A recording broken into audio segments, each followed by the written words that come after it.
Hello अस्सलाम वालेकुम guys. आज मैं आपको बताऊंगी कि आप अपने चेहरे से ब्लैक हेड्स कैसे हटा सकते हैं।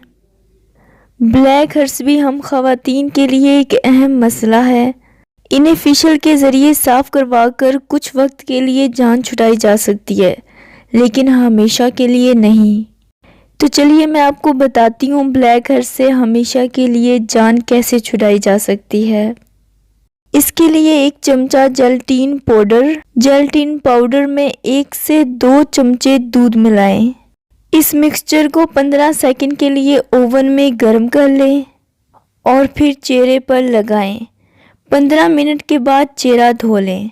और अगर फिर कभी भी ब्लैक हेड्स हो तो आपने यही रेमेडी यूज़ करनी है। तो अभी ये सिंपल और इजी ट्रिक आप लोग ज़रूर ट्राई कीजिएगा।